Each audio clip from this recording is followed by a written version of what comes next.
Bienvenue tout le monde au Living Lab Charlevoix. Bienvenue à l'enregistrement de ce podcast euh, avec notre invité spécial aujourd'hui, Dr. Christine Groux. C'est vraiment un immense honneur de vous recevoir, Dr. Groux. Dr. Groux est présidente de l'Ordre des psychologues depuis, si je ne m'abuse, 2015, mai 2015. Dr. Groux a fait son doctorat à l'Université du Québec à Montréal. Elle est neuropsychologue. Elle a été aussi gestionnaire de services de psychologie, de regroupement dans ce domaine-là. Au sein de ses fonctions, évidemment, elle assure la protection du public, comme tout collège ou ordre doit se faire, mais aussi la promotion de cette discipline-là. Et elle travaille très fort sur l'accès aux soins psychologiques pour le plus grand nombre de personnes dans la population québécoise. Dr. Groux, c'est un honneur de vous recevoir. Comment allez-vous aujourd'hui? Ça va très bien. Merci pour cette belle invitation. C'est un honneur pour moi aussi de participer au Living Lab. Dr. Groux, en fait, on s'est déjà parlé à quelques reprises, mais moi, je vous ai vu évidemment faire des conférences. Je suis moi-même psychologue. En fait, je suis encore membre de l'Ordre des psychologues. Je vous ai vu faire plusieurs allocutions. Et évidemment, vous avez fait des centaines d'entrevues dans les médias. Puis on parlera justement des tristes événements récents et votre intervention de ce côté-là. Dites-moi, il y a 9000 psychologues au Québec. C'est un nombre vraiment important de personnes. Cette profession-là est en constante mutation. Le programme a changé, allongé, il s'est modifié à travers les années. C'est une discipline absolument fascinante. Je pense que c'est un des bacs les plus populaires, en fait, à l'université. Les programmes de doctorat sont extrêmement contingentés. Maintenant, on parle presque autant que la médecine aujourd'hui. Et pourtant, on a vraiment besoin.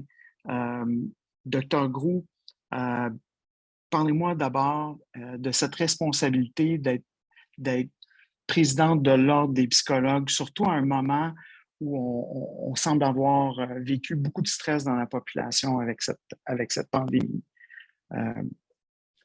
Oui, en fait, le mandat, effectivement, il a commencé en 2015, puis ça a été une grosse décision pour moi de faire ce saut-là, hein. On pourra peut-être y revenir tantôt, mais dans mon ancienne vie, j'étais très heureuse et donc j'y ai pensé pendant plusieurs mois.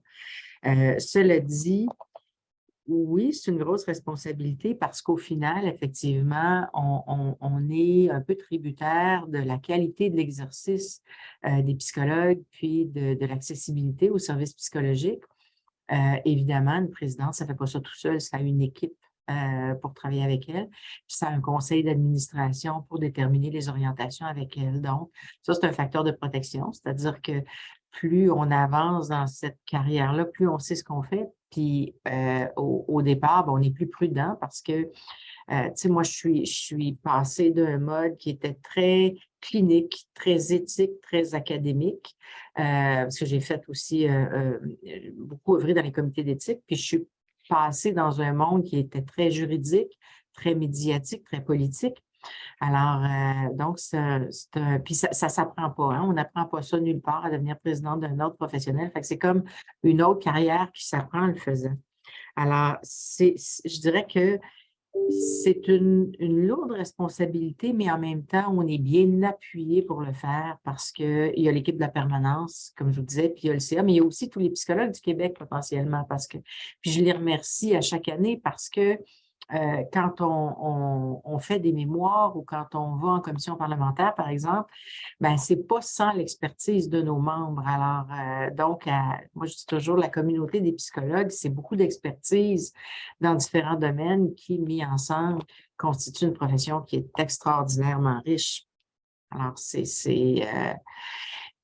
mais cela dit, on devient identifié à l'organisation, ce qui fait que une des responsabilités les plus importantes, c'est peut-être de ne plus prendre parole publiquement comme Christine Groux, psychologue clinicienne, neuropsychologue, éthicienne, mais Christine Gros, présidente de l'Ordre des psychologues du Québec. Alors, et là, ça devient collé à la fonction, ce qui fait qu'on ne représente pas nécessairement uniquement sa propre pensée, mais bien une posture d'organisation à laquelle, évidemment, on est là pour donner les orientations.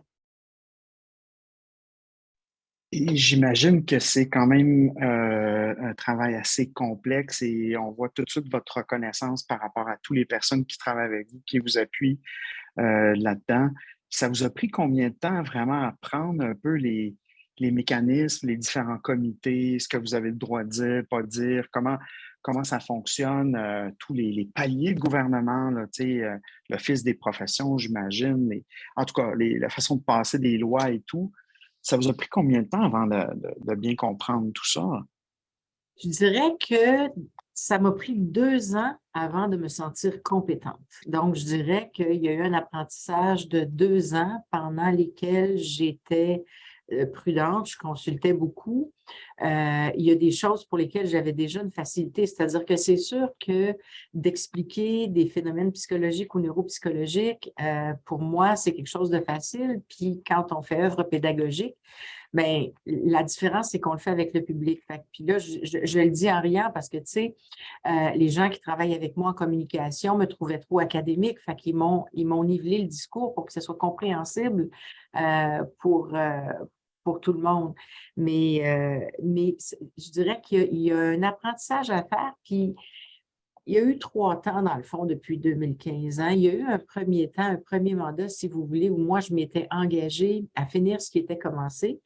Et ça, c'était le projet de loi 21 qui réservait des activités à des professionnels de la santé mentale, puis qui réservait aussi le titre de psychothérapeute après un assez long combat qui était vraiment fait dans le but de protéger le public. Ça a été un premier temps. Et il y a eu un deuxième temps où il y a eu la réforme de la gouvernance des ordres professionnels. Et ça m'a ramené à me former, c'est-à-dire que j'ai fait une certification en gouvernance des organisations à l'Université Laval et appris énormément de choses. Et après ça, il y a eu la COVID, évidemment. Donc, c'est sûr que nos objectifs stratégiques demeurent, c'est-à-dire que quand on fait partie d'un autre professionnel, actuellement, c'est d'essayer de débloquer l'accès aux services psychologiques. On a un gros problème d'accès. Mais l'autre élément, c'est qu'on ne veut pas accès à n'importe quel service. On veut des services de qualité. Donc, pour moi, c'est extrêmement important de soutenir aussi les membres et de soutenir les psychologues dans leur développement professionnel. Puis, donc, le troisième élément, bien évidemment, ça passe par la formation continue. Puis, quand je suis arrivée à l'Ordre, on considérait beaucoup comme une antinomie le fait de s'occuper de la pratique ou de soutenir la pratique des membres. Mais pour moi, c'est très clair que quand on développe et qu'on soutient la pratique des membres, on protège le public. Alors donc, on a essayé de faire ça beaucoup, surtout pendant la COVID.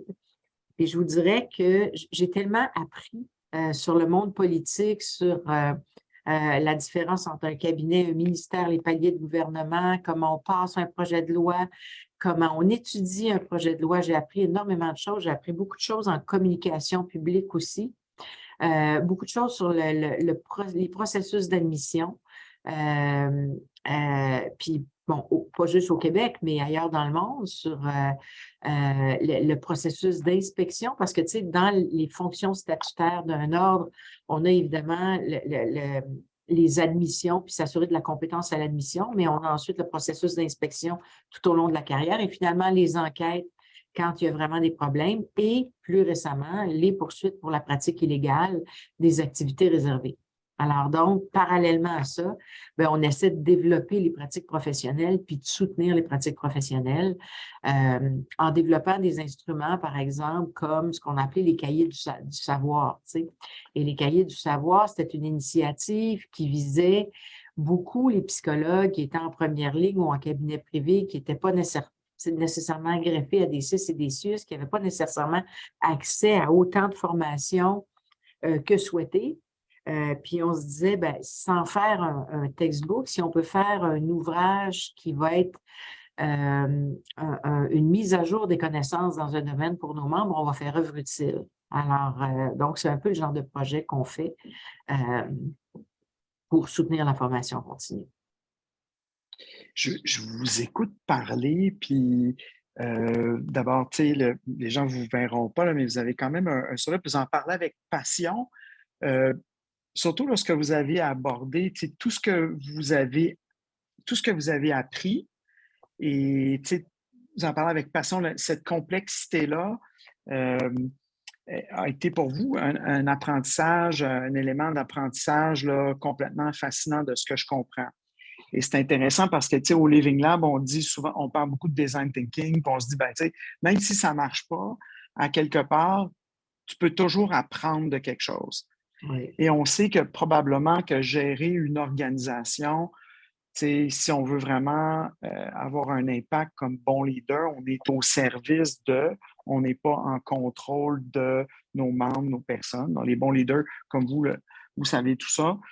Mais la question, tu sais, pour beaucoup de jeunes leaders, futurs leaders qui nous écoutent, tu sais, la question, c'est tu sais, pourquoi se donner la peine de faire ça? Et un, j'ai vu tout de suite, tu sais, vous êtes au service, mais deux, à quelque part, même si rien ne se passe, on ne fait pas ça pour ça, on apprend vraiment quelque chose dans ces organisations-là. On rencontre des gens intéressants, puis on est capable de voir comment les décisions se prennent dans la société, dans un rôle comme le vôtre. N'est-ce pas? Oui, mais tu sais, je pense que dans ma carrière, ça a un petit peu toujours été ça parce que, puis tu sais, une carrière, ça a plusieurs temps dans une vie. Puis des fois, je dis à mes enfants, tu sais, à mon fils surtout qui est résident en chirurgie actuellement, j'ai dit, tu sais, essaye pas d'avoir un fil conducteur puis de savoir ce que tu vas faire dans 10 ans parce que c'est probablement pas ça qui va arriver. Et si on m'avait dit un jour que moi, je serais à la tête d'un ordre professionnel, je n'aurais probablement jamais cru parce que je n'ai jamais aspiré à ça. C'est pas comme ça que les choses se passent. Puis, tu sais, moi, j'ai fait une carrière dans le réseau public de la santé. Puis de là, ben, je me suis intéressée beaucoup, beaucoup à l'éthique. Je suis retournée faire des études en éthique. J'ai présidé les comités d'éthique. J'ai fait beaucoup de neuropsychologie clinique. Je suis retournée en supervision parce que la santé mentale, tu sais, moi, j'ai appris la neuropsychologie en pensant que je m'intéressais à la cognition puis que je laisserais l'affectivité aux psychologues cliniciens. Puis je me suis rendu compte que c'est pas comme ça que ça marchait, que la cognition, ça fonctionnait pas tout seul, puis que l'affectivité, si on s'en occupait pas, de toute façon, ça allait s'occuper de nous. Fait que j'ai appris ça. Puis bon, après ça, ben, tu sais, on m'a proposé toutes sortes de choses extrêmement intéressantes. J'ai fait beaucoup d'enseignement à l'hôpital, beaucoup de supervision d'internat clinique. J'ai appris beaucoup avec les étudiants et j'ai fait beaucoup d'expertise. Puis après, on m'a demandé d'être à la tête du service de psychologie. La première fois, j'ai dit non parce que mes enfants étaient trop jeunes. La deuxième fois, j'ai dit oui. Puis après ça, ben, on m'a sollicité pour venir à l'ordre. Puis j'ai réfléchi longtemps. Mais ce que je dirais, c'est que s'il y a un fil conducteur, c'est que je pense qu'il faut que la capacité qu'on te pressent quand on t'offre quelque chose ou le talent qu'on te pressent, puis ton intérêt puis ta passion, il faut que ça fasse un bon fit. Fait que, tu sais, je pense qu'il faut vraiment conjuguer ces deux choses-là. Puis à ce moment-là, on ne rate jamais notre coup. Et puis je pense que quand on arrive comme ça dans une fonction comme ça, c'est un acte d'humilité. Parce que quand j'ai fait le saut, ce qu'il a fallu aussi, c'est accepter que j'étais à un moment dans ma carrière où je me sentais compétente dans ce que je faisais, puis on me reconnaissait une compétence. Puis là, j'arrivais dans un monde où je n'étais plus compétente et je ne pouvais pas l'être. Il fallait que j'accepte de ne plus être compétente, puis de recommencer à la case départ, puis de dire, bon, ben là, vous allez me former, de dire à mon équipe, vous allez me former, puis vous allez m'enseigner, puis je vais apprendre, puis je vais vous challenger. Puis je suis arrivée en instaurant un peu ce que j'avais appris en éthique clinique, c'est-à-dire qu'on va tous s'asseoir, on va essayer de tous pas être d'accord ensemble pour croiser le fer, pour faire un débat d'idées. Puis ce qui va sortir de ça, ça va être beaucoup plus riche que la posture individuelle que chacun de nous avons. Fait que c'est un petit peu comme ça qu'on travaille à la permanence de l'ordre, puis c'est un petit peu comme ça qu'on travaille au conseil d'administration. Puis je pense qu'il ne faut pas avoir peur de s'entourer de gens qui sont plus compétents que soi dans des domaines qui ne sont pas les nôtres et qui font en sorte que ben, ça protège l'organisation, puis ça fait une organisation plus compétente. Alors, je pense que ça a été ça un peu la courbe, puis j'apprends encore beaucoup de choses quotidiennement, tu sais, puis je pense que c'est ça qui fait que tu sais, quand on me parle de retraite, pour moi, la retraite, en fait, c'est pas tant d'arrêter toute activité professionnelle, mais c'est de les choisir en fonction des passions qui seront encore là, puis de la qualité de vie qu'on voudra avoir. Puis quand j'étais plus jeune, souvent les gens me disaient, t'en fais beaucoup, t'emmènes large. Puis je disais, oui, mais le problème, c'est que de quoi je vais faire le deuil? Parce que tout ce que je fais m'intéresse énormément. Puis j'avais la chance d'avoir une profession qui me permettait une certaine flexibilité, tu sais. Puis je dis toujours, ben, tu sais, j'ai jamais manqué un spectacle de fin d'année de mes enfants, puis j'ai jamais manqué une sortie à la garderie quand ils étaient petits, mais j'ai travaillé beaucoup. Fait que je pense que c'est ça aussi le bon fit. Alors, je pense que c'est ça la posture d'apprentissage dans laquelle il faut se mettre, puis il ne faut pas avoir peur de faire acte d'humilité. Des fois, je me dis, ben, quand je suis arrivée ici, j'avais suffisamment d'acquis dans ma carrière, tu sais, pour pas me sentir démolie du fait que j'étais totalement incompétente quand j'ai commencé. Et, et c'est intéressant parce que ce que vous dites, c'est vraiment, vous êtes placé dans une position d'écoute pour tout le monde, donc vraiment d'humilité. Vous avez sollicité l'opinion de tout le monde, puis vous avez dit, tu sais, toute opinion est bonne, allez-y, puis vous pouvez m'aider, vous pouvez me former, vous pouvez... Et ça, un leader qui arrive dans ce poste-là, c'est probablement excessivement important. Et donc, ce qu'on reconnaît beaucoup dans les études de leadership, c'est probablement la qualité d'humilité, d'écoute, qui est une des qualités les plus sous-estimées, mais une des plus importantes chez un bon leader. Et donc, probablement que vous pourriez être leader de n'importe quelle organisation, en fait, avec cette attitude-là. Puis dites-moi, vous avez dit que présidente de l'ordre, c'est un peu, c'est pas un hasard, mais c'était pas quelque chose auquel vous avez rêvé toute votre vie. Puis là, si on vous donnait une baguette magique, puis on vous dit, c'est quoi le next step pour vous, Dr. Groux, ça serait quoi? Je sais pas ça serait quoi, mais je sais quels sont les champs d'intérêt. OK. Il y en a eu plusieurs dans ma vie. Fait que, tu sais, est-ce que... puis quand je dis j'ai pas aspiré à ça, non seulement j'ai pas aspiré à ça, mais tu sais, c'est arrivé presque... à un moment donné, il y a eu un contexte de vie où on m'a invité à faire partie du conseil d'administration. Ça a été relativement bref. Puis assez rapidement, j'ai été perçue comme pouvant être la personne qui serait à la tête de l'ordre suite au départ de Mme Rosemary Charret, qui a été une grande dame de la psychologie. Et c'est là où, bon, je me suis mis à réfléchir, mais non, je n'aspirais pas à ça, sauf que à un moment donné, quand je me suis demandé c'est où que je vais pouvoir influencer le plus le développement de la psychologie puis défendre le mieux cette profession-là à laquelle je crois fermement, tu sais. Puis c'est là où je me suis dit, puis là, il y avait tout un contexte de réforme du milieu hospitalier, de réforme du réseau de la santé. Puis je me suis dit, bien, je pense que c'est là que je vais pouvoir œuvrer le mieux. Alors, il y avait quand même un rationnel. Alors, le prochain step, c'est très difficile à dire parce que je suis encore jeune dans le présent mandat. Donc, il reste encore plusieurs années ici.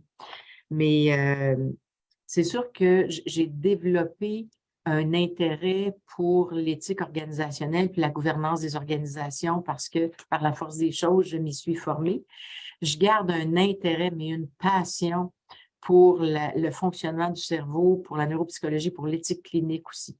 La délibération complexe, tu sais, et être présidente d'un ordre, c'est ça aussi, c'est-à-dire que quand tu vas en commission parlementaire pour une question comme l'aide médicale à mourir, notamment en santé mentale ou dans le contexte des demandes anticipées pour les troubles neurocognitifs dégénératifs, ben ça me fascine, tu sais, ça me fascine de pouvoir élaborer sur ces questions-là. Alors, donc, est-ce que je le ferai dans d'autres contextes?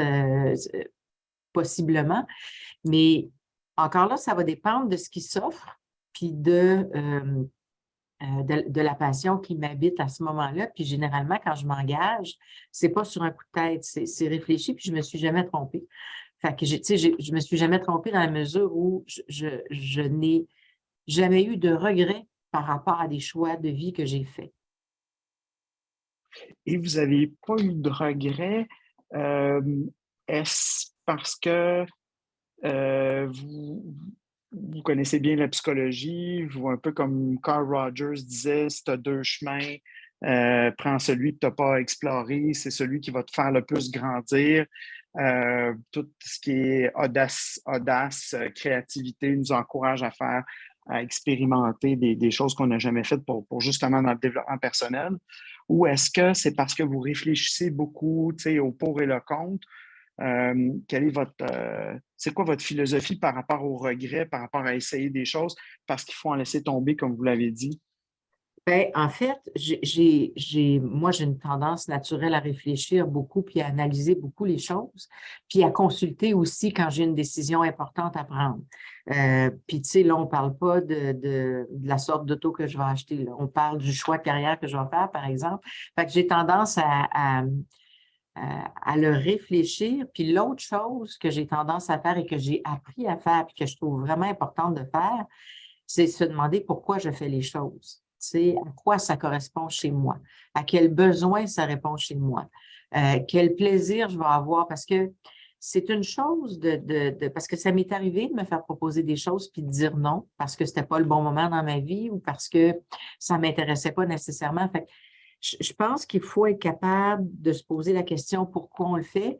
Puis là, je vais vous dire des choses qui sont très personnelles, mais tu sais, quand je suis arrivée à l'ordre puis que j'alimentais ma réflexion, un des enjeux qui m'habite, moi, c'est le niveau de responsabilité que je vais porter sur mon dos. Tu sais, c'est-à-dire que, dépendamment du genre de conscience morale qu'on a, tu sais, j'ai tendance à en porter lourd. Alors, je me dis, ben, est-ce que je vais être capable de ne pas porter, par exemple, des éléments d'un système sur lesquels j'ai aucun contrôle, tu sais, est-ce que je vais être capable de vivre avec le fait que j'ai une obligation de moyens, mais que j'ai pas de contrôle sur la finalité? Il fallait que je me pose la question. Parce que si je ne me l'étais pas posée, j'aurais pu être bien malheureuse. Fait que je pense qu'il faut se connaître comme il faut. Puis il faut être capable de faire une certaine introspection pour voir, ben ce poste-là, ça vient avec des grandes responsabilités, ça vient avec beaucoup de gratification, ça vient avec des risques aussi. Tu sais, il faut être capable de les assumer. Ça vient avec, comme m'avait dit Mme Charest qui me précédait, le meilleur et le pire. Fait que, tu sais, il faut être prête à bien vivre avec les côtés, si vous voulez, plus difficiles de ce travail-là. Puis il faut savoir pourquoi on le fait. Alors, je pense que ça fait partie, puis évidemment, il y a toujours des enjeux familiaux, tu sais, qui ont compté énormément pour moi. Il y a toujours des enjeux d'intérêt, mais il y avait aussi des enjeux dynamiques est-ce que je vais être capable de survivre à ça quand je vais être capable de dormir la nuit, tu sais, s'il y a des choses que je ne peux pas résoudre, puis ça, il faut être capable d'être confortable avec ça, puis je peux vous dire que c'est pas arrivé trop souvent que j'ai pas bien dormi. Fait que, Intéressant.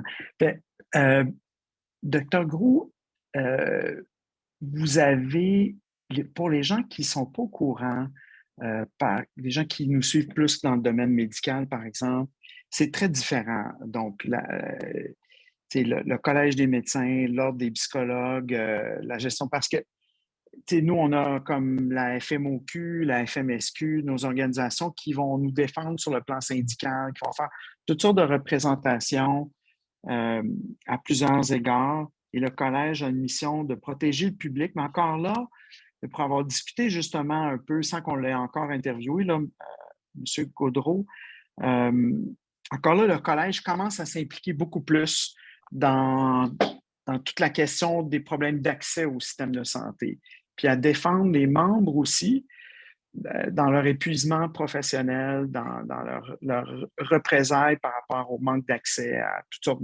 d'équipements pour bien servir la population. Donc, on voit ce changement-là de plus en plus de l'ordre du Collège des médecins, je veux dire. Mais vous avez, il y a quand même une association des psychologues, mais j'ai pas l'impression, tu sais, c'est pas comme une association syndicale puissante, en tout cas, un peu des deux côtés de la médaille. Là, je suis dans les deux ordres, là, je vais vous dire. Puis, et donc, vous avez un peu ce rôle-là, en quelque part. J'ai peut-être pas sur papier, mais pour moi, dans mon esprit, tu sais, vous représentez beaucoup la profession. Puis on voit, puis vous avez pris position aussi dans les médias. Moi, je vois les psychologues dans les hôpitaux, dont vous en avez été une, qui sont payés des salaires qui ne sont pas compétitifs avec toute l'industrie par rapport à leur formation doctorale, qui sont en négociation à l'heure actuelle et qui se disent, je ne sais pas, je pourrais travailler dans le privé, je n'aurais pas de misère à remplir mon bureau, mais ils sont déchirés entre l'accès à ces services-là. Fait que, comment est-ce que vous gérez toute cette question-là? Parce que ce n'est pas si simple que ça. Euh, et puis c'est très complexe parce que l'accès au public est vraiment un gros problème présentement. Ouais. Comment vous...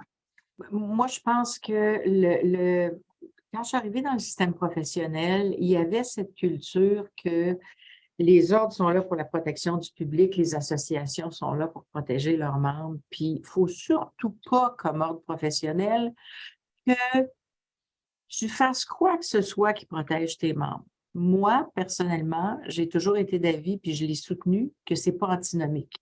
C'est-à-dire que on donne souvent l'exemple du masque à oxygène aux professionnels de la santé, c'est-à-dire mets-le sur ta face si l'avion dépressurise parce que sinon, tu ne seras pas capable d'aider personne.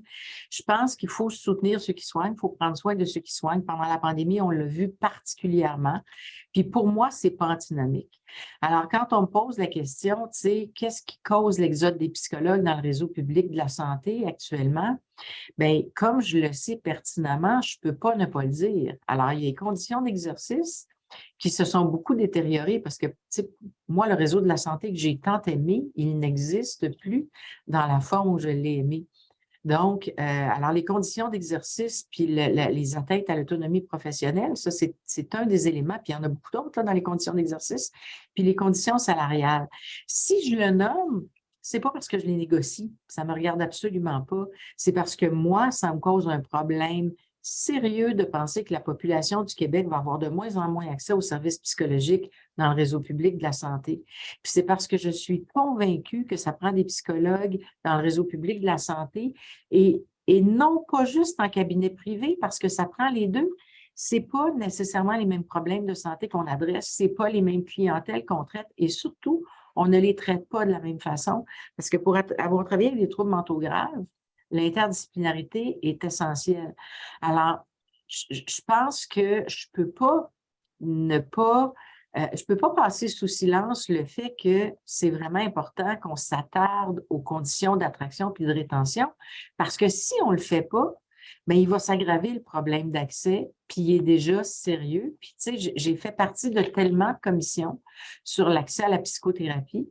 Il y a tellement de travaux qui ont été faits sur l'accès universel à la psychothérapie. Puis, il n'y a tellement pas d'adéquation entre le travail qui a été fait puis le résultat palpable sur le terrain que je peux pas ne pas le souligner ou ne pas le soulever parce qu'il reste que pour la population du Québec, c'est pas facile d'avoir accès à de la psychothérapie actuellement. Puis là, quand je parle d'accès, tu sais, je veux dire, je parle d'un traitement qui est reconnu comme étant efficace, puis qu'il faut que tu te poses la question, est-ce que j'ai les moyens de me le payer?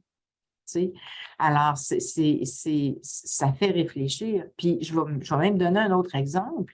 On a des services d'assurance publique, comme la Société d'assurance automobile, par exemple, ou la Commission des accidents de travail. Est-ce que vous pouvez me trouver un exemple de problème médical ou de problème physique pour lequel on va vous traiter dépendamment de l'étiologie du problème et non pas dépendamment de son existence? Alors, ce que je veux dire, c'est que tu as un accident d'auto, tu fais une dépression, on va te fournir un psychologue. mais tu connais quelqu'un qui meurt dans un accident d'auto, tu fais une dépression, puis on ne te le fournira pas. Alors, on va se poser la question, qu'est-ce qui a causé l'élément? Fait que, tu sais, moi, je me bats pour dire, écoute, quand tu as un problème de santé mentale puis qu'il y a un traitement qui existe, donnons accès au bon traitement, puis regardons ce que la science dit qui est efficace pour traiter ce problème-là. Fait que c'est dans ce contexte-là que j'ai arrêté d'être muselée puis de dire, ben écoutez, si on veut le régler, le problème d'accès, ça prend une volonté politique pour le régler. Et puis c'est vrai qu'en psychologie, nos associations n'ont pas la même portée que la FMOQ, par exemple, ou que l'Association des médecins spécialistes. Bon, actuellement, il y a la Coalition pour les psychologues dans le réseau public qui font beaucoup, beaucoup de travail et qui font des représentations publiques, mais en fait, on veut tous la même chose, hein. Moi, je veux un accès pour les gens du Québec. Alors, tu sais, j'ai arrêté de penser que j'ai arrêté de penser que c'était nécessairement antinomique, tu sais, de penser que la protection du public puis les intérêts des membres, que si tu t'occupais d'un, il ne fallait pas que tu t'occupes de l'autre. Des fois, il faut passer par l'un pour t'occuper de l'autre. Puis, c'est des questions que je me pose au quotidien. Au quotidien. Et j'imagine donc qu'il y a beaucoup de présidents d'ordre ou de collèges qui pensent comme vous à l'heure actuelle. Euh, et, et dites-moi, justement, si on parle de collège professionnel, ben d'abord, juste pour terminer avec ce sujet-là, est-ce que vous avez espoir, et ça dans combien de temps, si c'est le cas, qu'on va rendre plus accessible la psychothérapie au grand public? Tu sais, on est où dans le dossier, par exemple, de rendre ça couvert par l'assurance maladie? Je ne sais pas, un nombre limité de sessions, un nombre, je ne sais pas, 10 sessions, un peu, je pense, comme ça se fait en Angleterre. On en est où avec ces dossiers? Est-ce qu'il y a encore des gens qui étudient ça présentement au gouvernement? Bien, en fait, on n'est pas dans un bon contexte politique actuellement. Tu sais, moi, ce que je vois, quand on pense, par exemple, à ce qu'on appelle le PQPTM, c'est-à-dire le Programme québécois d'accès à la psychothérapie pour les troubles mentaux qui avait été lancé il y a plusieurs années, donc, par le ministre Barrette, puis qu'on regarde les transformations que ça a connues, puis ce que c'est aujourd'hui, je ne pense pas qu'on ait amélioré l'accès à la psychothérapie, bien sincèrement. Puis je pense que le discours politique actuellement, c'est de dire que ben, on va développer d'autres services en santé mentale pour traiter le plus grand nombre de gens. Puis là, comprenez-moi bien, moi, je pense que ça prend un ensemble de services en santé mentale, puis je suis convaincue que tous les patients qui ont des troubles mentaux n'ont pas nécessairement besoin de psychothérapie. Mais je suis aussi convaincue qu'il y a beaucoup de gens qui en ont besoin puis qui n'y ont pas accès et à qui on offre autre chose. Et ça pose problème. Parce que, tu sais, le discours d'offrir le bon service aux patients par le bon professionnel au moment opportun, on l'a dans le discours, mais on est encore loin du compte. Puis je pense qu'au regard des services psychologiques, pour regard de la psychothérapie, ça prendrait vraiment une volonté politique différente de celle que je sens actuellement, tu sais, pour dire on va faire de l'accès à la psychothérapie un enjeu prioritaire. Et donc, malgré les études, malgré ce qui se fait ailleurs, on n'est pas rendu là. Pensez-vous que les conditions des psychologues en milieu hospitalier ou dans le public vont s'améliorer durant votre mandat? Écoutez, je crains que ce soit trop peu, trop tard parce que faut comprendre que depuis l'avènement du doctorat obligatoire, c'est-à-dire en 2006, tu sais, les psychologues étudient en moyenne 8-9 ans. Donc, il y a 3 ans de bac, puis il y a 5-6 ans d'études doctorales avec un double cursus parce qu'il y a à la fois une formation clinique pour la majorité d'entre eux, puis une vraie thèse de recherche, c'est-à-dire une thèse de 3e cycle où ils font une contribution, une avancée scientifique significative. Et ça, bien, ça prend quand même du temps. Cela dit, c'est une excellente formation qu'on est en train d'examiner actuellement, mais la majorité des psychologues, pour la majorité des psychologues, c'est le cursus, puis le doctorat est obligatoire pour tout le monde depuis 2006. On n'a jamais modifié les conditions salariales du réseau public pour tenir compte de ça, d'une part. D'autre part, parallèlement, l'organisation des soins et services de santé s'est reconfigurée. Bon, évidemment, il y a eu plusieurs transformations, on le sait, mais en santé mentale, il y a eu un passage par programme vers les années 2007-2008, puis ensuite, il y a eu la fusion des organisations en 2015, et à partir de ça, il y a eu je vous dirais, une détérioration des conditions d'exercice de l'ensemble des professionnels parce que quand on a fait un travail, l'ensemble des ordres qui travaillent en santé mentale et en relations humaines, puis qu'on a regardé les constats, c'est-à-dire les constats qu'on voit à l'inspection professionnelle quand on visite nos membres, les constats des questions qui sont posées au conseil déontologique, les constats des questions qui sont adressées au développement à la qualité de la pratique. Et quand on sonde nos membres, parce qu'on les a sondés, ben, qu'on soit psychoéducateur, ergothérapeute, psychologue ou autres professionnels de la santé, les constats convergent. Puis, on les avait portés à l'attention des dirigeants. C'est-à-dire que les conditions d'exercice, le manque d'accès à un gestionnaire de proximité qui comprend ce qu'on fait, le manque d'accès à la formation spécifique, les prescriptions pour un psychologue, c'est-à-dire la prescription de nombre d'heures de traitement et même du type de traitement ou du type d'instrument qu'on va utiliser, sont des éléments qui contreviennent totalement à l'autonomie dont on s'attend d'un professionnel. Alors, il y a beaucoup d'éléments comme ça, puis les conditions dans lesquelles on leur demande de former la relève aussi posait problème. C'est-à-dire que si tu as des internes en psychologie, bien, ça te prend un espace pour les mettre. Puis, tu ne peux pas travailler avec 2 internes dans ton bureau, puis tout le monde qui fait de la psychothérapie, ça ne fonctionne pas. Je veux dire, ça peut pas être comme ça. Donc, ça prend une considération aussi du temps de supervision. Donc, il y a toutes sortes d'éléments qui font en sorte que ces conditions-là sont moins intéressantes ou moins attrayantes qu'ils ne l'étaient il y a plusieurs années parce que avant, le réseau de la santé, pour moi, était un employeur de choix, c'était stimulant, c'était intéressant. Bon, je souhaiterais que ça redevienne comme ça. Est-ce que ça va redevenir comme ça dans les quelques prochaines années? Écoutez, on est en train d'assister puis de collaborer à une autre réforme qui est l'élargissement des pratiques, donc qui est la réforme actuelle. Je pense que l'idée est excellente, c'est-à-dire la volonté de donner accès et de traiter plus diligemment est excellente. Là, ce qui est inquiétant, c'est qu'on veut vraiment donner accès, mais il ne faut pas le faire au mépris de la qualité des services. Alors, puis comme président d'ordre, tu surveilles toujours ces 2 éléments-là. Et donc, vous avez touché vraiment beaucoup de points importants par rapport à ce dossier-là, par rapport à toute cette complexité.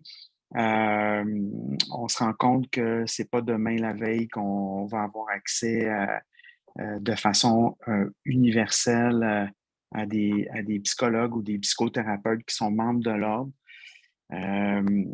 Mais ça fait du bien quand même de comprendre que c'est complexe, cette situation-là. Et on sent que vous travaillez là-dessus et que vous prenez ça en cœur. J'aimerais vous amener sur un autre sujet, si vous permettez, celui de la santé des médecins. On s'en est déjà parlé un peu. Alors, moi, j'ai commencé avec l'Association médicale canadienne il y a quelques années à faire des conférences sur la santé et bien-être des médecins parce que j'étais psychologue. Puis bon, c'est comme un hasard.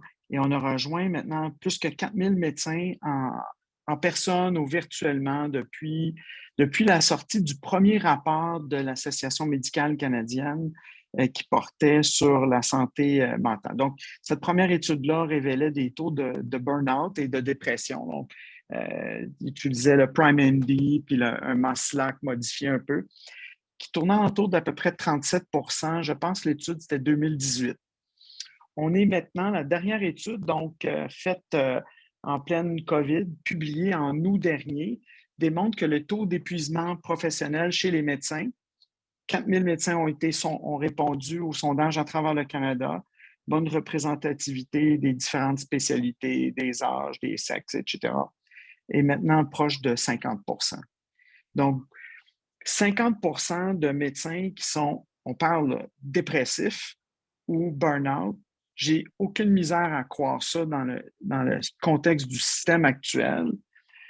On démontre aussi dans ces études-là qu'il y a un niveau de résilience assez incroyable, donc les gens continuent de faire ce qu'ils font. Puis on sait aussi que, de par même les études sur le bonheur, que dans le fond, aider quelqu'un, c'est profondément valorisant, ça contribue à ton bonheur et probablement que ça t'engage dans cette cause-là pour continuer. On sait que le travail est de plus en plus difficile, malgré le fait que les gens sont reconnus, ont un bon revenu, les gens sont quand même déprimés. On sait qu'il y a très peu de formation au niveau de la médecine, dans le cursus, très peu de formation justement dans les stratégies de gestion du stress en psychologie. Oui, on essaie des trucs, là, mindfulness, des trucs, puis c'est toutes des bonnes initiatives. Mais on sent qu'il n'y a pas beaucoup d'intervention. Il n'y a pas beaucoup d'intervention non plus dans le milieu, dans le système hospitalier, comme vous le savez. Imaginez, on n'est pas rendu là non plus. Ma question, c'est dans le fond, est-ce que la psychologie ne pourrait pas avoir un rôle justement auprès des médecins? Est-ce que vous pourriez, les ordres professionnels pourraient se parler plus? Est-ce que vous pourriez vous asseoir avec M. Gaudreault, qui est très préoccupé par cette situation-là? De l'épuisement des médecins. Là. Chaque fois qu'on a parlé de ça, là, il saute là-dessus, c'est important. C'est une priorité, je pense, de la plupart des ordres, des associations médicales. Est-ce que vous êtes déjà assis avec eux autres pour dire comment est-ce que les psychologues pourraient aider les médecins? Puis là, le grand public ne sait pas ça, mais la moitié des médecins que vous rencontrez sont en épuisement professionnel à l'heure actuelle. Et les infirmières, c'est à peu près la même affaire, mais je connais moins cette littérature. Mais qu'est-ce que vous pensez de ça? Bien, d'abord, je serais ravie d'être invitée. Je connais bien le docteur Gaudreault, puis on travaille bien ensemble. Je serais ravie d'être invitée à réfléchir à ces questions-là avec lui. Puis, tu sais, je pense qu'il y a plusieurs solutions qui pourraient être mises de l'avant. Moi, honnêtement, tu sais, pour avoir eu un mari médecin puis pour avoir un fils résident, je peux vous dire que le niveau de responsabilité, il n'a pas diminué. Les attentes de formation n'ont pas diminué, au contraire. Puis je pense que le nombre d'heures de sommeil, lui, est en attrition. Il y a plusieurs, tu sais, pour moi, il y a plusieurs éléments, même si oui, c'est une profession qui est reconnue, c'est-à-dire que c'est une profession qui est reconnue, mais qui n'est pas idéalisée comme avant du grand public, c'est-à-dire que les gens attendent beaucoup des médecins. Beaucoup, beaucoup, beaucoup. Le niveau de responsabilité est énorme. Puis ça, je pense que le niveau de responsabilité est peut-être pas si connu que ça du grand public. Les attentes de formation continue, la perception qu'a le médecin dans ton bureau de comment bon il est par rapport à comment bon il devrait être, tu sais, ce qu'on appelle en psychologie le deuil du moi idéal. Tu sais, c'est aussi très important à considérer. Puis je pense que l'hygiène de vie, parce que les médecins sont des gens qui travaillent énormément, puis je pense que dans la formation, on n'insiste pas suffisamment sur à quel point c'est important d'avoir une bonne hygiène de vie, puis à quel point c'est important de s'occuper aussi de sa santé mentale si on veut être capable d'avoir une pratique d'excellence. Fait que, tu sais, je pense, puis, tu sais, des fois, j'ai l'impression que la santé mentale, tant qu'on est capable de la traiter avec mépris, on va le faire. Si ça ne crie pas trop fort, à un moment donné, ça nous rattrape.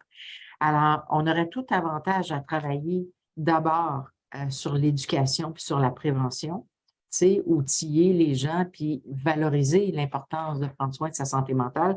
Je sais qu'il y a des programmes d'aide qui existent, cela dit, mais je sais aussi que beaucoup de médecins répugnent à aller les consulter. Fait que, tu sais, il y a toute une culture à instaurer sur l'importance de prendre soin de sa santé mentale. Puis l'importance d'avoir aussi une hygiène de vie qui permet, tu sais, le jour où on comprend qu'on va travailler mieux si on est capable de rire, de se détendre, puis de faire de l'activité physique, puis de s'oxygéner le cerveau, puis de jouer de la musique, là, ben, le problème, c'est que quand tu expliques ça à quelqu'un qui est un high achiever, qui est très performant, ben, il va le faire jouer de la musique, il va le faire s'entraîner, mais il va devenir high achiever partout. Donc, finalement, il ne se détend plus puis il ne se repose plus. Fait que il y a quelque chose de cet ordre-là où maintenant, tu sais, le médecin idéal, c'est celui justement qui est en parfaite forme, qui est excellent musicien, qui escalade des montagnes, puis qui a une pratique exemplaire, mais il est exemplaire partout. Fait qu'on lui demande de performer partout. Alors que dans le fond, il y a comme plus beaucoup d'espace vital pour prendre soin de lui. Fait que je pense qu'il y a une culture peut-être à développer de valorisation de est-ce que je vais au gym parce que ça me fait du bien ou je vais au gym pour avoir un corps de rêve, tu sais? Est-ce que je prends des vacances pour me reposer ou je prends des vacances pour collectionner le nombre de villes que j'ai vues dans ma vie, puis le nombre de... Vous comprenez ce que je veux dire? Donc, je pense qu'il y a une culture du bien-être qui est instaurée. Je pense qu'il y a aussi tout un contexte d'organisation puis d'attente sociétale. Puis, je vais faire un parallèle avec les troubles dépressifs puis les troubles anxieux en général dans la société. Tu sais, normalement, quand tu as un problème de santé, plus tu le traites, plus le problème de santé, il diminue. Avec la dépression, les troubles anxieux, on dirait que plus on en traite, plus il y en a. Fait il faudrait peut-être se poser la question sur qu'est-ce qui les cause, puis est-ce qu'on n'a pas des impératifs sociétaux à adresser, ou bien on va continuer d'avoir des gens qui s'amènent dans ton bureau pour se faire réparer parce qu'ils veulent retourner au travail en pleine forme le lundi matin, mais ils ne veulent pas changer de style de vie, puis c'est le niveau d'attente qui fait en sorte qu'ils ne sont pas en pleine forme. T'sais. Fait que je ne sais pas si je suis claire dans le propos que j'illustre, mais Ouais. il faut se poser la question. Puis quand on me pose la question, qu'est-ce qu'on fait avec l'accessibilité? Tu sais, on s'entend au Québec, on a beaucoup de psychologues. On a plus de psychologues au Québec que dans le reste du Canada. Donc, qu'est-ce qui fait qu'on n'arrive pas à donner accès? Bien, évidemment, il y a toute l'organisation des soins et services publics, mais il y a d'autres impératifs aussi. Moi, je pense qu'on devrait faire de la santé mentale un enjeu de santé publique. Puis j'aimerais ça m'asseoir à des tables de concertation, justement, avec le Collège des médecins, puis avec d'autres ordres professionnels, puis se mettre à y réfléchir. Et c'est pas encore fait, ça. C'est pas encore fait. C'est-à-dire qu'on n'en a pas fait un enjeu de santé publique où on s'est dit on va s'asseoir ensemble pour essayer d'abord de faire un bon diagnostic, parce que le diagnostic, à mon avis, dans ce qui nous amène à avoir des troubles mentaux de plus en plus fréquents, il y a probablement beaucoup de comorbidités. Donc, il y a plusieurs variables qui sont à adresser. Puis pour avoir les bonnes solutions, pour prescrire le bon traitement. Okay. Dites-moi juste en rafale, si je vous... là, ça se veut un peu plus léger, cette partie-là, mais quand même, donc, dans nos conférences sur la gestion du stress aux médecins, entre autres, on parle de quelques stratégies de gestion du stress, puis qu'on dit, dans le fond, ça, c'est des stratégies qui sont evidence-based. Puis voici, on les résume rapidement, on vous dit où lire davantage là-dessus, voici les évidences, puis voici des grandes lignes de ça. C'est juste un survol. J'aimerais quand même les nommer, puis que vous me donnez votre opinion en rapid fire. Je vous nomme quelque chose. OK, méditation pleine conscience. Là, vous me dites, ça vaut-tu de la merde, ça vaut-tu pas de la merde, c'est-tu bon, c'est-tu pas bon? Vous le cotez comment, la pleine conscience? Ça vaut-tu la peine de miser là-dessus? Excellent. Excellent. Fait que ça, c'est excellent, ça s'enseigne bien. Donc là, je parle, mettons, vous prenez votre chapeau, mettons, on enseigne ça à des médecins, des étudiants en médecine, pleine conscience, parce qu'on leur dit ça marche dans la population générale. Pleine conscience, vous pensez que ça peut aider des médecins? Oui. Je vais nuancer le propos après. Je vais répondre spontanément. OK. Puis ça, je vais faire un OK, parfait. Je vous donne un menu, puis après ça, OK. C'est bon. Alors, après ça, le yoga. Excellent. Excellent. OK. Très proche de la pleine conscience, d'ailleurs. Très, très proche de la pleine conscience. On va aussi, on reste dans le mouvement, l'exercice et le cerveau. Excellent. OK. Après ça, mon Dieu, là, je suis pourtant restructuration cognitive. Donc, comment changer ses pensées, apprendre à voir la réalité autrement. Excellent. Oui. OK. OK. Fait que là, tu sais, j'ai un top 4. Puis le cinquième, ce que je dis, c'est dans le fond, c'est pas une stratégie, mais c'est une façon de voir. C'est un peu une philosophie, mais il y a beaucoup d'études. C'est vraiment de l'information sur la science du bonheur.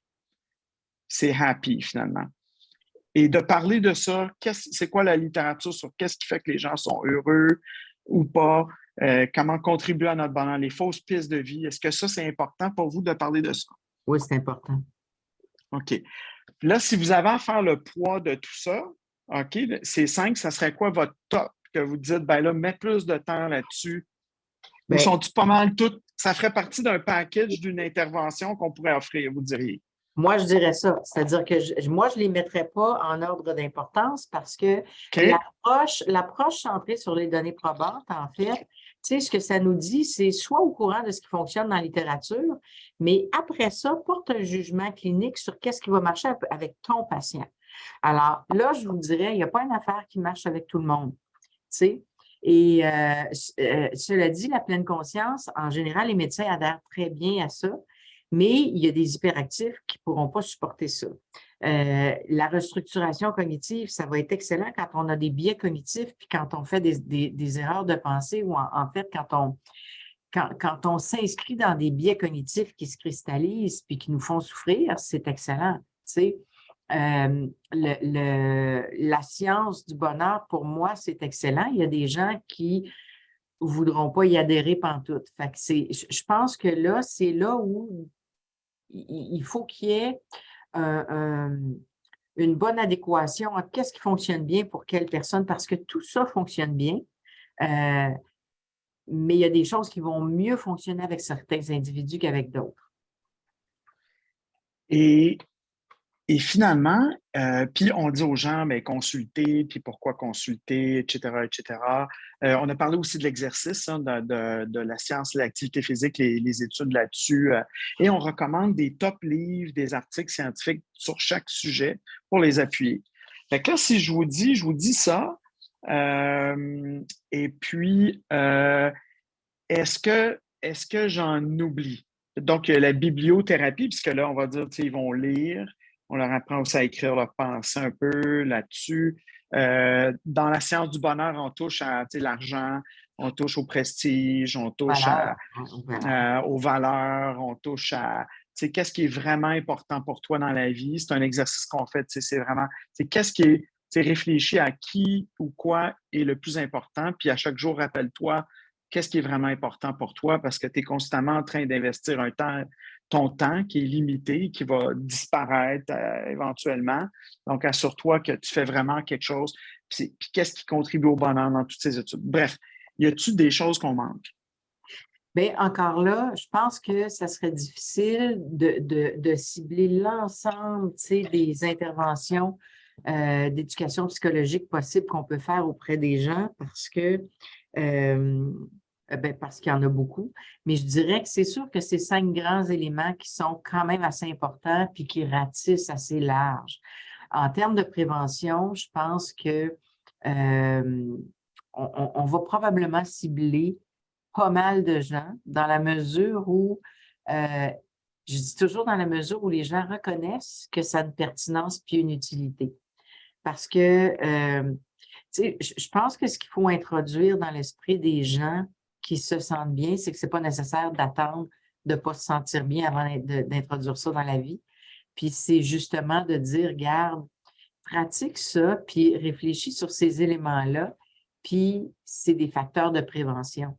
Donc, je pense qu'il faut aussi instaurer ça.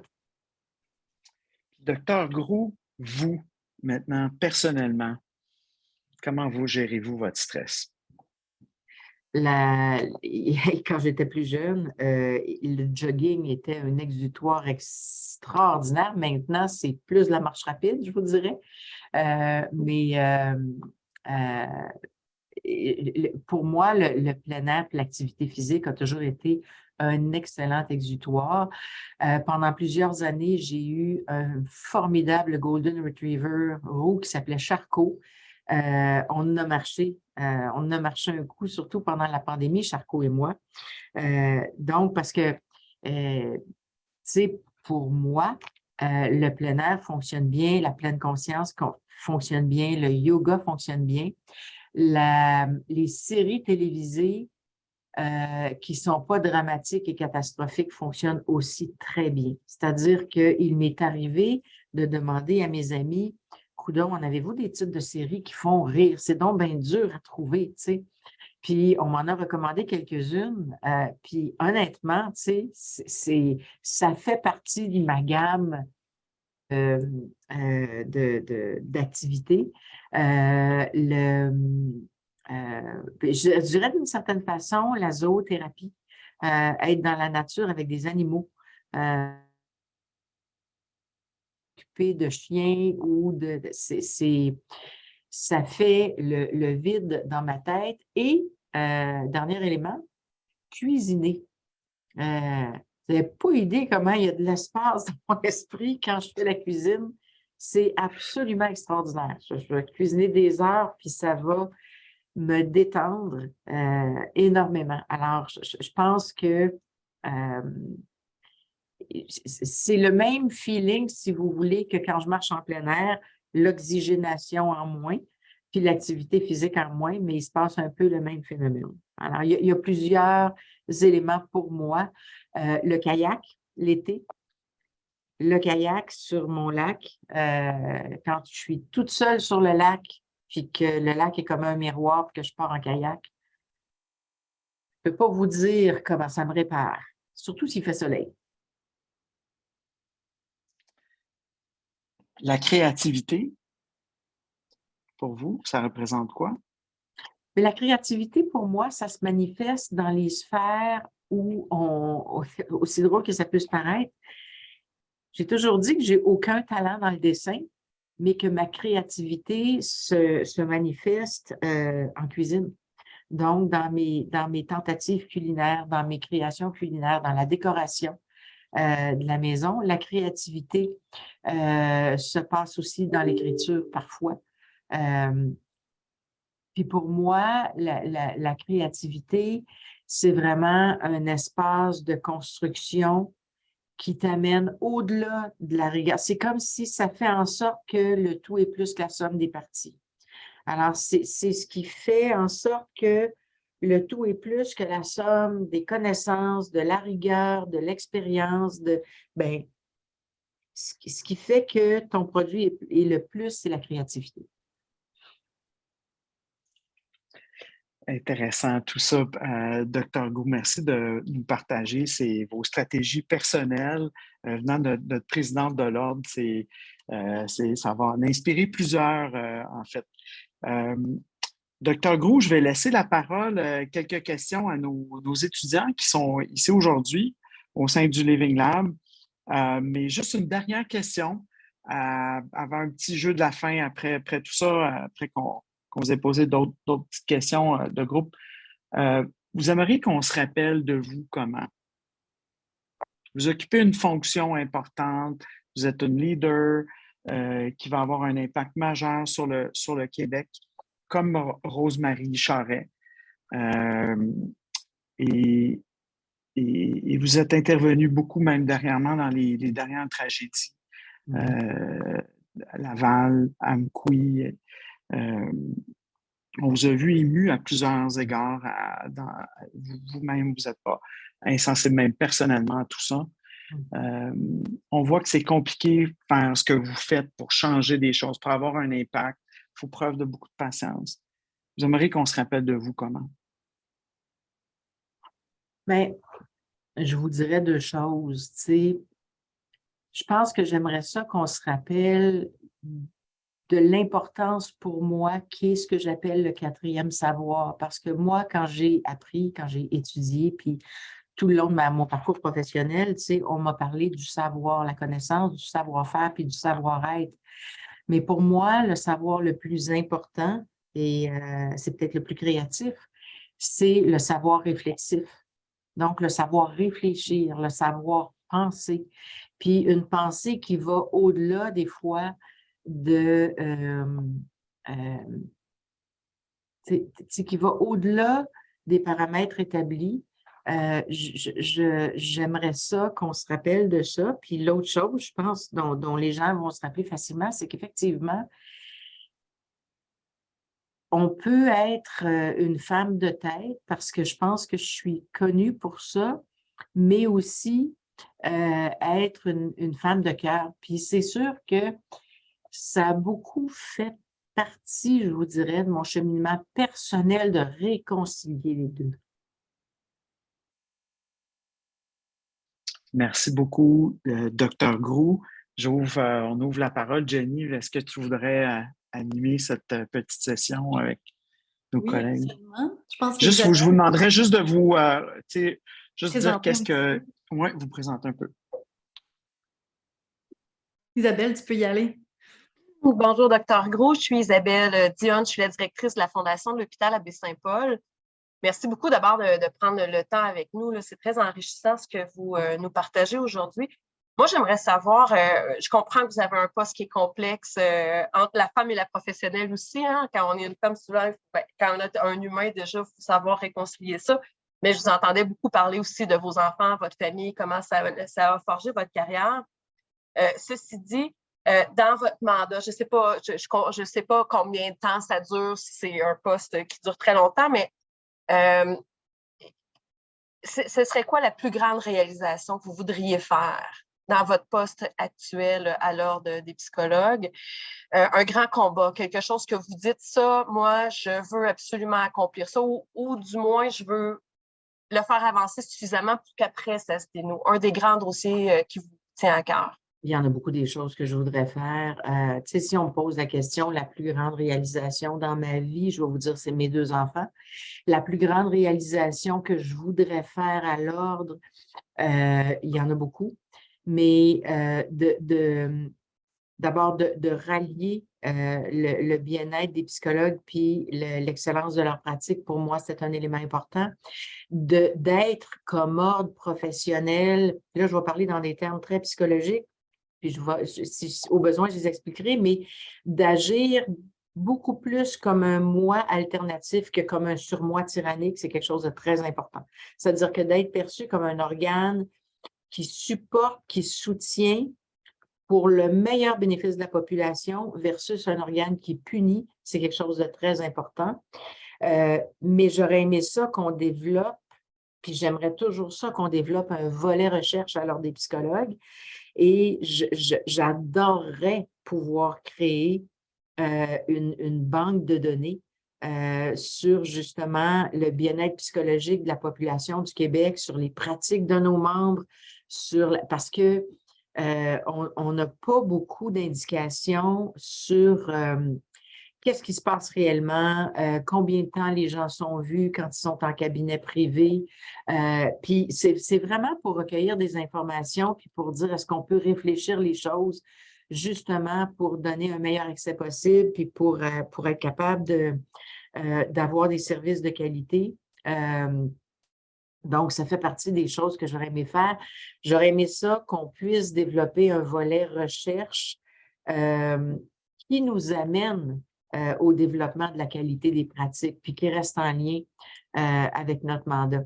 Il y en a beaucoup des choses que j'aurais aussi, puis je pense qu'on le fait, mais je voudrais le faire encore plus, faire œuvre utile au niveau de l'éducation du public, parce que je pense que quand on éduque puis qu'on forme à la santé psychologique puis qu'on explique des choses, on protège aussi d'une certaine façon. Fait que pour moi, c'est aussi une façon de protéger le public. Fait que je vous en nomme quelques-unes des réalisations, mais puis cela dit, ben, c'est parallèle évidemment à tout autre éléments qu'on met dans notre planification stratégique puis dans les fonctions statutaires qu'on exerce.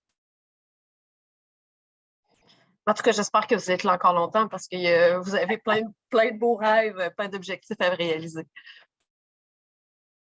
Merci. Ça passe vite, hein, effectivement. Merci, Isabelle Dionne. Je vais laisser la parole à Isabelle Côté.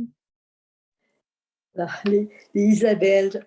Alors, bien, d'abord, vous aviez de grandes chaussures à chausser et vous l'avez réussi parce que Madame Charret a vraiment fait une empreinte assez tangible, je pense, au niveau de l'ordre, au niveau du public.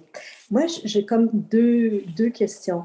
Une, je vais commencer par, est-ce que vous êtes consulté actuellement par rapport à ce que la réforme que voudrait apporter, en tout cas, il y a un comité avec Mme Hélène David, l'ex-ministre, sur la question justement de la formation ou peut-être raccourcir, ou en tout cas, est-ce que vous êtes consulté actuellement? Oui, absolument. On fait partie des gens qui ont été rencontrés, consultés. On a produit un rapport préliminaire donc pour Mme David. Alors, la réponse est oui. OK. Et puis, est-ce que vous avez comme des avant-primeurs que vous pouvez nous partager? Malheureusement pas, parce que le groupe de travail n'a pas fini ses travaux. OK. L'autre question, c'est, bon, pour avoir côtoyé dans le travail des psychologues à ce moment-là qui avaient maîtrise et non doctorat, là, parce que comme vous dites, c'est depuis 2006 que...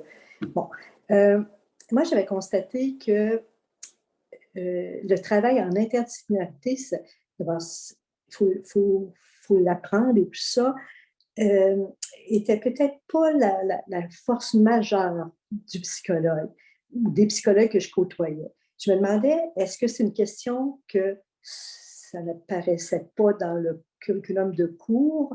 Est-ce que ça a été modifié si mon hypothèse est bonne? Alors, je voudrais vous entendre là-dessus. C'est une question fort intéressante parce que dans le cursus de formation, c'est très récent qu'on forme au travail interdisciplinaire. Puis, je dis toujours, une carrière de psychologue dans le réseau public, c'est un petit peu différent. C'est comme une carrière de psychologue en scolaire. Sauf que les psychologues, avant, en majeure partie, faisaient des internats dans le réseau public. C'est différent maintenant, mais ils faisaient des internats dans le réseau public et c'est ce qu'ils en apprenaient. Mais apprendre à travailler dans le réseau public, ça ne faisait pas partie du cursus des études du psychologue, ce qui fait que ça s'apprenait souvent sur le tas, justement. Il y avait des études qui démontraient que, parce que la difficulté du travail interdisciplinaire, elle peut être due à plusieurs variables. Puis, il y avait des études à l'époque où on s'intéressait à l'interdisciplinarité qui disaient que ça prend 5 à 7 ans avant qu'une équipe devienne assez mature pour qu'on ait une vraie interdisciplinarité.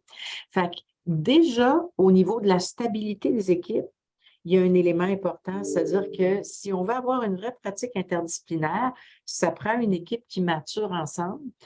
Ça, c'est important. Le leadership dans l'équipe aussi. Le leadership va être déterminant, puis la compréhension et le respect du rôle de chacun. Parce que souvent, puis finalement, le dernier élément qui est important, c'est la personnalité des gens qui travaillent en interdisciplinarité. C'est leur façon de travailler en équipe. Moi, j'ai vu des cas où ça se passait vraiment, vraiment très bien, puis j'ai vu des cas où ça se passait moins bien comme chef de service, là. Puis quand ça se passait moins bien, il y avait toujours un ou plusieurs de ces 4 facteurs-là qui étaient en jeu. Puis j'ai supervisé aussi des gens, tu sais, qui avaient des enjeux avec ça, parce que des fois, les gens ont des enjeux personnels à régler aussi. Mais je pense que ça se travaille. Il faut juste être capable d'identifier où est-ce que le bas blesse. Puis si les professionnels ont le réflexe d'aller en supervision ou encore s'il y a un bon leadership dans l'équipe, ben c'est comme ça qu'on peut régler ça. Merci beaucoup.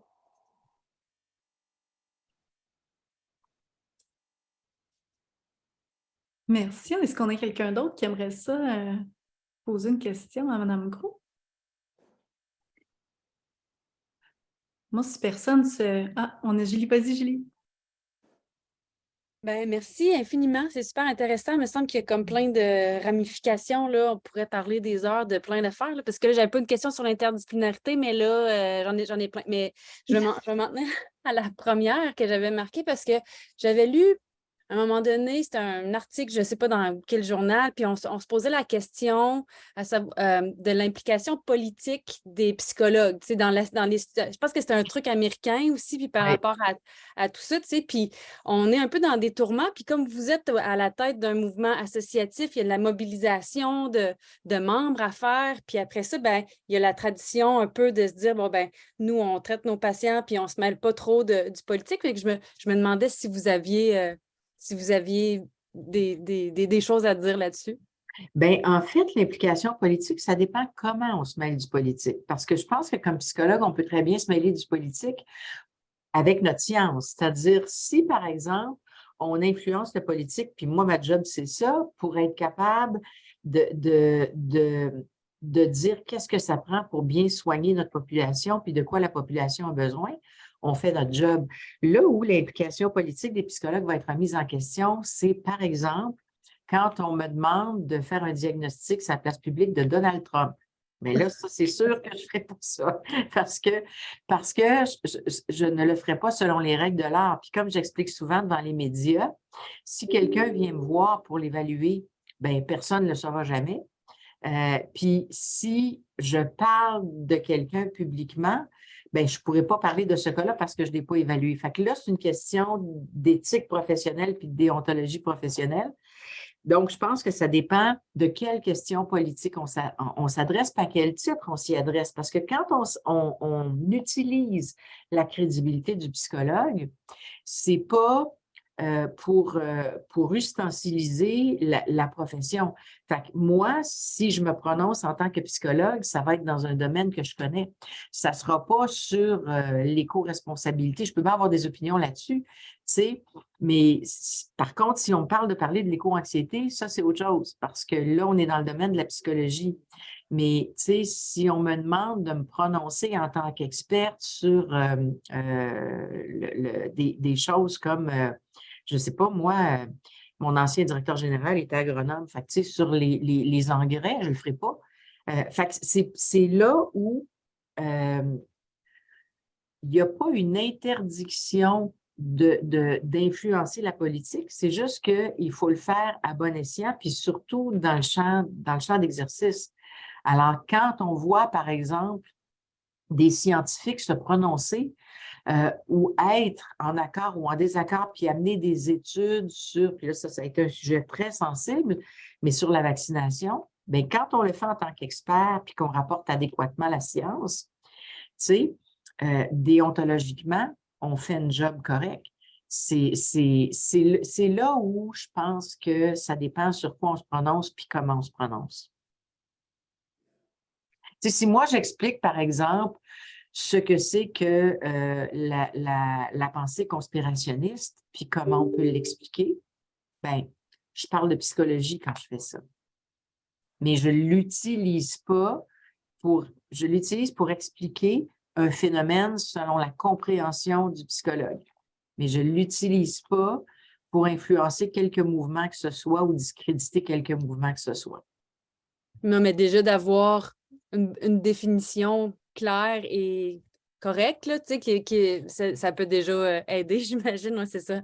OK. Merci. Il va falloir qu'on termine bientôt. Jenny, je ne sais pas si tu voudrais qu'on fasse notre petit jeu de la fin. Oui, donc chacun de nos entretiens se termine avec chaque personne qui est spectateur, dans le fond, qui a participé, dit comment il se sent et qu'est-ce qu'il a appris ou avec quoi il repart aujourd'hui. Fait que je donne un exemple. Mon Dieu, je me sens extrêmement inspirée par la rencontre. J'ai noté au moins 10 questions sur lesquelles j'aurais envie qu'on discute. J'ai soif de ça, puis ce qui m'a peut-être entre autres marqué, c'est peut-être la question quand on a parlé de diagnostic sociétal. Je pense que le système de santé actuel, c'est pas juste en travaillant le secteur de la santé, mais beaucoup plus largement qu'on va trouver j'aurais aimé ça qu'on parle probablement que vous en avez un en tête, un diagnostic, fait que je repars avec cette question-là dans ma tête à avoir envie de voir ça naître un peu plus, ces discussions-là au Québec. Fait que je passe la parole à Jade. J'ai été trop longue d'ailleurs, il faudrait faire plus vite. OK. Ben, je vais y aller rapidement. J'ai trouvé ça super intéressant que l'on ait une personne du domaine de la psychologie parce que ben, ça souligne effectivement que, par exemple, dans notre cas, c'est pas uniquement physique, mais il y a aussi des facteurs psychologiques qui entrent en jeu. Donc, ça souligne l'importance du mental aussi dans la santé. Donc, je vais lancer la balle à... Attendez. Gabrielle? Mais j'ai trouvé ça super intéressant aussi de voir aussi une femme dans une position comme ça. Là, c'est toujours vraiment inspirant pour des jeunes professionnels femmes que nous sommes. Une des portions que j'ai vraiment aimées, notamment, c'est quand on parlait de la santé mentale chez les médecins, comment les overachievers dans toutes les situations, puis de comment aussi l'espèce de vice d'utiliser justement des activités échappatoires pour le bien-être, puis tout ça peut devenir aussi un couteau à double tranchant. J'ai trouvé ça vraiment fascinant, votre explication. Merci beaucoup. Je vais envoyer la balle à Julie Théberge. Et juste à présenter, Gabrielle R5 en médecine d'urgence spécialisée. Jade, elle est étudiante en la maîtrise en droit aérospatial à McGill. Et Julie Théberge. Ben, moi, je me sens apaisée. J'aime toujours ça, le ton calme. On parle d'enjeux très importants, très sérieux, très complexes, mais au lieu d'être bâton dans les airs, on capote, c'est grandé, c'est assis. Fait que ça me fait du bien. Puis moi, je retiens très bien que les séries télé, c'est une bonne méthode de wellness parce que c'est comme un plaisir coupable. Puis j'aime bien aussi l'idée du 4e savoir. Pour moi, ça m'a beaucoup parlé. Merci beaucoup. Et tu passes la POC à qui? Moi, je mange la POC. Alors, je la passe à Isabelle Côté. Merci, Julie. Alors, moi, je trouve ça très intéressant d'avoir entendu la cohabitation harmonieuse de la réflexion, de l'analyse réflexive et aussi du cœur. Et je rajouterais, je vous ai senti aussi groundé, là, les pieds sur terre. Et ça, je trouve ça fort intéressant. Et je me dis, pour les jeunes qui sont des carrières à venir ou qui sont déjà là, c'est très inspirant. Merci. Alors, Isabelle, j'imagine que tu passes la POC parce que je pense que je suis la dernière. Excuse. Ben, puis le défi quand on passe la dernière, c'est que les autres, souvent, ont déjà nommé des choses. Donc, Julie, tu m'as enlevé les mots de la bouche. Je me sens vraiment apaisée. Puis, je pense que vous devez être une très bonne psychologue parce que vous arrivez à déposer. On se sent déposé quand on discute avec vous. Vraiment, là, je me sens reposée. Puis, malgré que le contenu était quand même important, vous nous avez nommé plein de grands défis, plein de choses vraiment importantes que vous dites. Puis moi, j'ai fait quelques petites études, un certificat en psycho, puis j'aurais jamais pensé l'ampleur du défi là, d'être à la tête de l'ordre. Donc, c'est ça que je retire. Merci. Et pour terminer, Dr. Groux, on vous fait la même chose. Alors, comment vous vous sentez aujourd'hui suite à cette entrevue et qu'est-ce que vous avez retenu de l'expérience? J'ai trouvé ça très intéressant. D'abord, vous êtes très généreux dans vos commentaires, fait que je vous en remercie beaucoup. Je trouve ça très, très généreux. Je trouve très intéressant de parler ad lib comme ça, sans aucune préparation. Autant de défis professionnels que d'enjeux qui ont été plus personnels. Fait que je me sens très bien, en fait. J'avais dit que ça serait une bonne trêve pour moi de faire ça. Puis je trouve que vous instaurez un climat de confiance. Donc, vous êtes très réceptifs, tout le monde est réceptive. Fait écoutez, merci parce que puis j'ai senti vraiment, même si on est en virtuel, on peut voir dans le regard l'intérêt puis l'écoute active des gens. Fait que je vous ai senti très, très accueillant. Merci beaucoup. Aujourd'hui, on a reçu Dr. Christine Groux, présidente de l'Ordre des psychologues du Québec. Dr. Groux, merci énormément de votre générosité. Merci pour tout ce que vous faites au nom de tous les Québécois qui ont besoin de vos services et on en a de plus en plus besoin. Et on s'organise pour créer une rencontre avec les présidents de Collège des médecins pour parler de la santé des médecins. Et pourquoi pas aussi celui, M. Mathieu, des infirmières, parce qu'on a besoin de parler, de mettre tout ce beau monde ensemble. Merci infiniment. On sait que vous êtes très occupés et à la prochaine. Merci.